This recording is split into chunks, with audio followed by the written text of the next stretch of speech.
सर्वज्ञ श्री चक्रधर स्वामी की जय। सर्वप्रथम मी बाबांना दंडवत करते आणि इथे असलेल्या सर्व वासनिक बंधू भगिनींना माझा दंडवत प्रणाम। आमचा पंथाचा म्हणजे प्रवास बाबांपासून सुरुवात झाला होता। आमच्या पूर्ण परिवारात कोणीच उपदेश नव्हतं, ना गावी ना परिवार, कोणाला महानुभाव पंथ माहितीच नव्हता। सर्वप्रथम माझी आई तिने उपदेश घेतला, परमेश्वर काय जाणून घेतलं आणि जसं तिला पंथ समजत गेला तसं आमच्या परिवारातले एक एक सदस्य पंथात यायला लागले। त्यानंतर सर्वप्रथम मम्मी आणि माझे मामा हे दोघं उपदेश होते। तर आपला पंथ खूप कमी लोकांना माहिती आहे, म्हणजे असं म्हणता येईल की अंधश्रद्धा खूप आहे आपल्या पंथाबद्दल। तर गावाकडच्या लोकांना वाटायचं की अरे हे लोक मंदिरात येत नाही, प्रसाद घेत नाही, कोणाच्या दहाव्याला खात नाही, येतात आणि जातात। तर नास्तिक म्हणून म्हणायला लागले सगळे की अरे हे नास्तिक आहे, हे कोणत्या देवाची भक्ती करताय, हे कोणत्या मार्गाला लागलेत की हे मंदिरात येणं बंद करताय, प्रसाद घेत नाही, आमच्या कार्यक्रमांमध्ये येत नाही। पण त्या दोघांना माहिती होतं ते करता काय, ते भक्ती कोणाची करताय आणि पंथात आले कशासाठी। त्याच्यामुळे त्यांनी ती जिद्द सोडलीच नाही की लोकांकडे लक्ष दिलं नाही लोक काय बोलताय। त्यानंतर त्यांनी गावामध्ये मार्ग आणायला सुरुवात केली। तर मार्गाद्वारे गोकुळाष्टमीचे मोठे कार्यक्रम घ्यायचे, सत्संग घ्यायचे, त्याद्वारे गावामधल्या लोकांमध्ये जागृती निर्माण केली की आपला पंथ काय। असं करत करत हळूहळू गावातले म्हणजे आता म्हणता येईल की 50 ते 60% गाव उपदेशी झालेलं आहे त्या गावामध्ये। आणि हे फक्त या दोघांमुळे झालंय, कारण दरवर्षी मार्ग घेऊन येतात, सत्संग चालतात आणि जसं आपल्या आश्रमात असतं की बाबा प्रत्येकाला संधी देतात समोर येऊन बोलण्याची, कारण जोपर्यंत समोर येऊन आपण बोलणार नाही ना तोपर्यंत आपलं ज्ञान वाढत नाही। कारण कसं असतं आपल्याला बोलायचं म्हणजे आपल्याला ते ज्ञान पाहिजे, त्याच्याशिवाय आपण बोलू नाही शकत। तर कमीत कमी त्या निमित्ताने आपण वाचतो, म्हणजे धर्माचा अभ्यास करतो। तर मला वाटतं प्रत्येकाने नसेल होत हिंमत 2 शब्द बोलण्यासाठी 5 मिनिट का असेना समोर येऊन बोललं पाहिजे। आपल्या ज्ञानात भर पडते आणि आपला कॉन्फिडन्स वाढतो की आपण अन्य लोकांना धर्म कसा समजवणार। आता अन्य ठिकाणी गेल्यावर लोकांकडे जसं अर्जुनाकडे प्रश्न होते, त्यांनी प्रश्न विचारले, तसे अन्य लोकही आपल्याला प्रश्न विचारणार। तर आपल्याला त्याची उत्तरं देता आली पाहिजे, त्याच्यासाठी आधी अभ्यास करायला हवा। आता बरेच आपल्या धर्मातही असे लोक आहे, महानुभाव पंथ घेतलाय पण धर्म घेतला का करायचा, भक्ती का करायची, महानुभाव पंथ आहे काय, खूप लोकांना माहिती नाही। म्हणजे महानुभाव पंथात असे लोक आहे जे धर्मात असून पण अन्य भक्ती करताय। अन्य भक्ती म्हणजे काय, देवी देवतांकडे जातील, बाबांकडे जातील, ब्राह्मण बघायला जातील, उपवास तापास करतील, अजून म्हणजे बऱ्याच गोष्टी असतात। तर महानुभाव पंथ हा तो नाही। महानुभाव पंथामध्ये अंधश्रद्धा, कर्मकांड ह्या गोष्टीच नाहीये, पण बऱ्याच लोकांना ते माहिती नसतं। कारण याचं रिझन एकच असतं की धर्म का करतोय, भक्ती का करतोय आणि कोणाची करतोय हेच माहिती नसतं। तर बरेच कारण असतात की त्या कारणाने आपण भक्ती करतो। जसं परंपरा असते, आता आपल्या घरात परंपरेनुसार जर देवी देवतांची भक्ती करताय तर आपण काय करणार, तीच भक्ती करणार का, कारण परंपरा आहे, आपल्या घरचे करताय, संस्कार आहे म्हणून आपण ती भक्ती करतो। पण जर परंपरेचाच विषय असेल तर परंपरेनुसार काय करायचे, शेती करायची। आपण करतो का शेती, किती लोक शेती करतात, 70 ते 80% लोक शहराकडे विकसित झाल्यामुळे ते शेती नाही करत। दुसरं बघायला गेलं तर आधी परंपरेनुसार काय असायचं, धोतर घालायचे, सदरा घालायचे। आता घालतो का, शक्य आहे का धोतर घालणं, नाही शक्य। जर ह्या परंपरा आपण मोडतो तर आपण धर्माची परंपरा का नाही मोडू शकत। त्यानंतर दुसरं कारण म्हटले तर अज्ञान, आपल्याला ज्ञान नाहीये। आता कोणती गोष्ट जर व्यवस्थित करायची, स्वयंपाक जरी करायचं तर त्या गोष्टीतलं आपल्याला ज्ञान असतं। आता लेडीज म्हटलं गेलं तर बऱ्यापैकी लेडीज स्वयंपाक करतात, पुरुष पण करतात, पण ते ज्ञान लेडीजला असतं। एखाद्या अज्ञानी व्यक्तीला सांगितलं स्वयंपाक कर, करणार का तो, नाही करणार, केलं तरी त्याला चव राहीन का, नाही राहणार। त्यामुळे प्रत्येक गोष्टीत ज्ञान लागतं, जर ज्ञान नसेल ना तर ती गोष्ट करून उपयोगच नाहीये। जसं आपण एखाद्या डॉक्टरकडे जातो, त्याला ज्ञान नाहीये तर आपल्याला फरक पडणार का, नाही पडणार। अशा डॉक्टरकडे, एमडी कडे का जातो आपण, कारण त्याने स्पेशलायझेशन केलंय, त्याला माहिती आहे की प्रत्येक रोगाचं कारण काय, मूळ काय, त्याच्यामुळे आपण एमडी डॉक्टरकडे जातो। तर हे असंच आहे, ज्ञान नसेल तर भक्ती करून काही उपयोगच नाहीये। त्यानंतर तिसरं कारण आहे की भीती असते ना आपल्याला, मी देवाचं हे नाही केलं, देवाच्या जाऊन पाय नाही पडले किंवा व्रत नाही केले तर काय होईल, देव कोपेन मला, असं असतं का, देव कोपणार आहे का, कशाला कोपेन देव। पण हे असतं, आपण भीती असते की मी नाही केलं तर माझ्यासोबत काही होऊन जाईल। त्यानंतर असतं की मॉब सायकोलॉजी, म्हणजे सगळे लोक करताय म्हणून आपण करतो। जसं एखाद्या ठिकाणी सत्संग चालू आहे, गावातले सगळे लोक जात आहे, मग आपण काय विचार करू, चला शेजारचे जात आहे, आपण जाऊन बघू तिथे काय चाललंय। पण तसं मॉब सायकोलॉजी असेल तर मग त्यांच्याकडे जी गोष्ट ती आपल्याकडे पण हवी ना. जर आपण ह्या बाबतीत हेवा करतो तर बाकीच्या गोष्टीत पण हेवा केला पाहिजे, पण तसं नसतं. त्यांनी गाडी घेतली म्हणून आपण गाडी घेतो का? त्यांनी घरात मोठा एखादं फंक्शन केलं म्हणून आपण करतो का? नाही करत.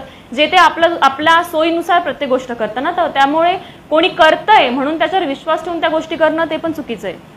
आता अर्जुनाला श्रीकृष्ण महाराजांनी भगवद्गीता स्वतःच्या मुखाने सांगितली. त्यात श्रीकृष्ण महाराज काय म्हणतात की तुला जर मुक्ती हवी असेल तर तू फक्त मला अनन्य भावे शरणीय, माझी भक्ती कर.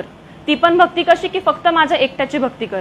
देवाने असं नाही सांगितलं की तुम्ही अन्य भक्ती करा. आता किती देवता आहे तुम्हाला माहिती का? ब्रह्मांडात किती देवता आहे माहिती आहे?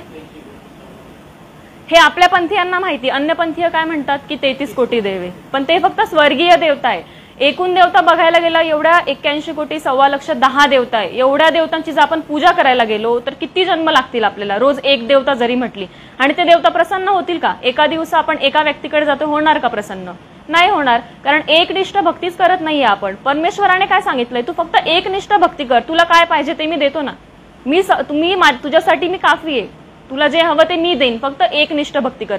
एवढं एक कारण सांगितलं देवाने. बाकी काय करायचंय आपल्याला? काहीच नाही करायचंय.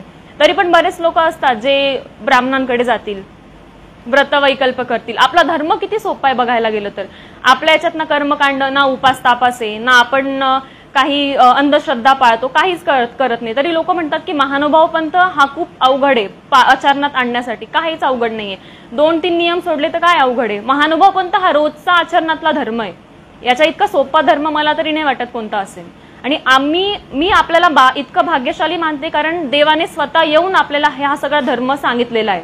देवाने किती वेळा अवतार घेतला, देवाने प्रत्येक युगात अवतार घेतला. म्हणजे जेव्हा जेव्हा धर्माला ग्लानी येते तेव्हा तेव्हा देव अवतार घेतो. का घेतो? कारण जे अधर्म असतो त्याला लोक धर्म समजून वागायला लागतात.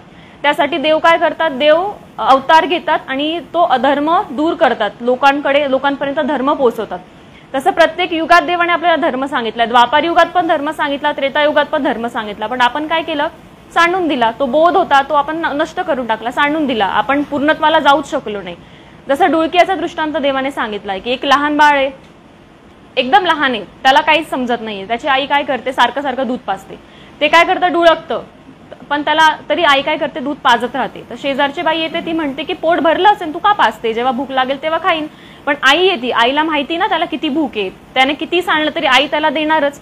तसे परमेश्वर आहे. आपण कितीही आपण बोध सांडला, देवाने दिलेलं ज्ञान सांडलं तरी देव आपल्याला ज्ञान देणार, कारण देवाने सृष्टीच त्याच्यासाठी निर्माण केलेली आहे. त्यासाठी आपण आपल्या आयुष्यातला रोजचा 1 तास जरी धर्माला दिला ना तर आपण अभ्यास करू, आपल्याला समजेल की देव काय.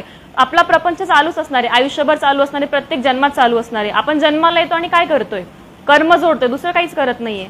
जर आपल्याला आता कळलेलं आहे, बोध भेटलेला आहे, समजलेलं आहे की मोक्षाला जायचा मार्ग कोणता आहे, तर आपण हा मार्ग दवडला नाही पाहिजे.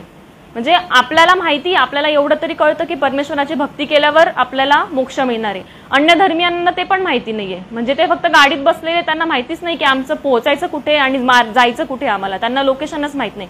आपल्याला माहिती ना, तर आपण त्याचा फायदा घेतला पाहिजे. आता बऱ्याच गोष्टी असतात, जसं म्हणतात आमच्याकडे बऱ्याच ठिकाणी म्हणतात की मुलींना उपदेश देऊ नये. का देऊ नये उपदेश? की ते लग्न होईल, अन्य धर्मीय भेटले, अन्नपंथीय भेटले तर तिचं पुढे कसं होईल?